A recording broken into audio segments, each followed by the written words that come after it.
Good evening, everybody. Welcome to the channel. I am Brian Lusk. Thank you for joining me today. This is a last second kind of some major news has happened and I want to share it with you. I don't have time to wait for people to get on, and I couldn't plan this in advance because the news has just come out a few hours ago. So let's go ahead and quickly talk about what's going on. We can so you'll know what to expect in the next few days, at least from everything we've been able to see. So let's go ahead and jump in here. The first thing that happened is that there was a massive missile attack overnight. 120 missiles and 90 drones were launched by Russia into Ukraine. These are the paths they took in their attacks on various places across the entire nation. This is going to put some of the next news into perspective. F-16s were even used to shoot down some of the items that were launched at Ukraine. It says that they were shot down 10 aerial targets. There's only, I think, about 5 trained F-16 pilots so far. So they're marking some kills on missiles and drones. In addition, Russia's attack with missiles were targeted at the Kremenchuk Reservoir Dam on the Dnipro River, with the dam being damaged in the attack. You can see this is a closer strike here, closer look at it. The Russians clearly targeted this directly in hopes of destroying it. If this dam fails, it will flood Kremenchuk itself. So keep that in mind.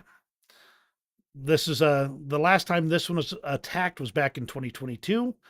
And, it's a pretty stout dam is what they're trying to say here. It would require a, quote, major explosion to destroy it, but still, it was targeted in these attacks. Then I got this interesting little video right here. Let me go ahead and make sure the sound is on. Hi, Jerry. Glad to have you on board. We're doing a quick update here because something major has happened. I'm coming up to it in just a moment here. So this is a former kindergarten teacher firing her first Manpads missile in actual combat. And she takes down a missile that was launched by Russia. There's the distant report of the impact. She successfully shoots down her first one in actual live fire. Quite impressive. This is a kindergarten teacher. As she said, when the enemy missile came before me, I pushed aside all emotions and nervousness. I had done hundreds of training launches on simulators, and here, the first combat one, and it hit the target.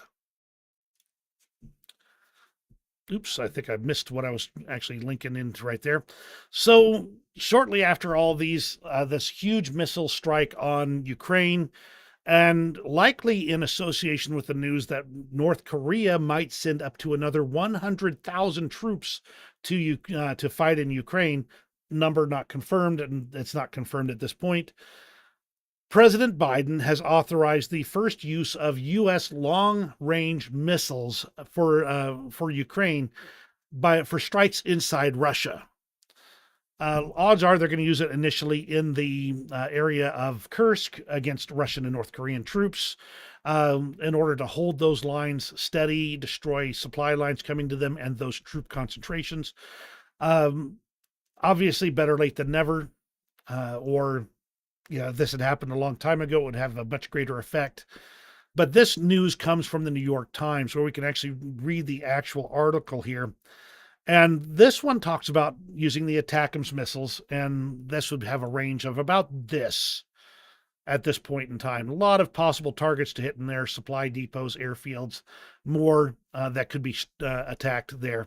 But they speak specifically about using these ATACMS missiles. Zelensky himself said that today many in the media are talking about the fact that we have received permission to take appropriate actions. But blows are not inflicted with words. Such things are not announced. The rockets will speak for themselves. And overall, again, it appears that this decision was made in the light of both the most massive missile and drone strike of the war taking place overnight, and then the news that North Korea may actually send up to 100,000 more troops. So this could be a warning to North Korea to back off, more than a warning to Russia.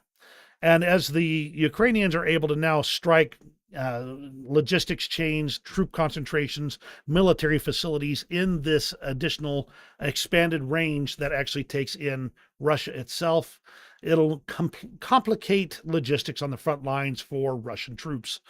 As somebody said, well, the Russians have probably relocated everything behind the limits of ATACMS. And that's probably true. Anything that's vital and important that they can move has probably been moved to as far back as they can outside of that range. But what you forget is that some things can't be moved. Bridges, roadways, railroad lines. You can't just pick up those tracks and shove them over a couple of 100 yards.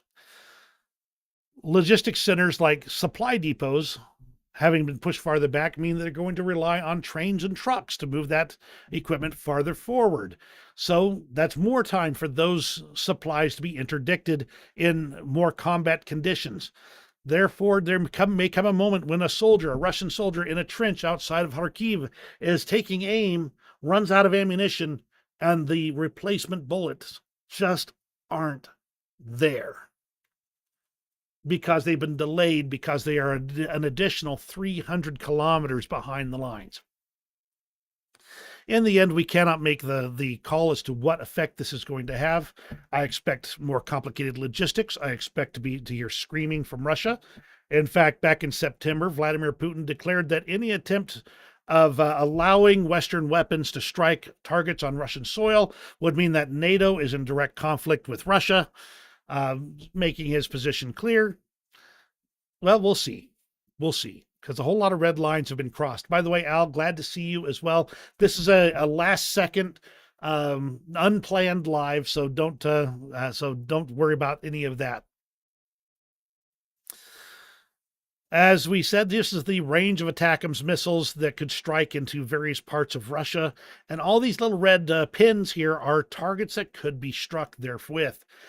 Of course, shortly after the news that the strikes were allowed deeper into Russia, large explosions took place in Voronezh.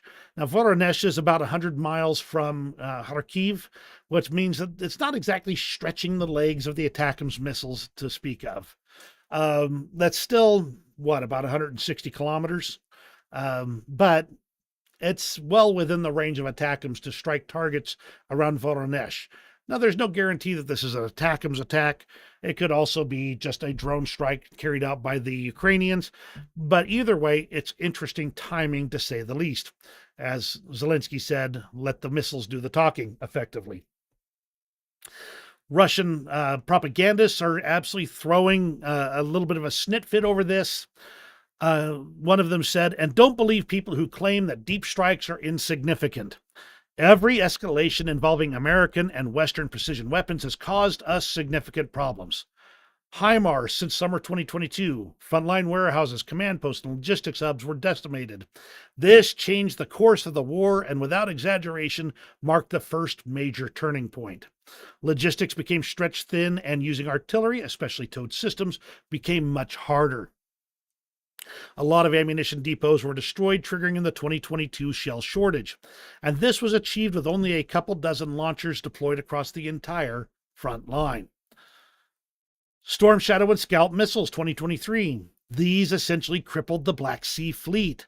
While not everything was sunk, a significant portion of the fleet had to withdraw from Crimea, making it impossible to operate there freely. ATACMS with cluster munitions 2023. Airfields, even as far as Crimea, were hit hard. The Berdyansk airfield alone is a prime example. These strikes caused severe damage, destroyed a lot of equipment on the ground, and inflicted significant human costs. They imposed serious limitations on the operations of Army aviation and the aerospace forces in Crimea. The hunt for air defenses falls into this same category. Targets deep within the country will face similar impacts. It's not catastrophic, of course, and won't help former Ukraine reclaim its borders. But the consequences will surprise many, especially if these strikes are allowed to be carried out en masse, as was done in the new territories and Crimea. And overall, that's the situation we're looking at here. Permission has finally been given for Western weapons to be used in deep strikes in Russian territory.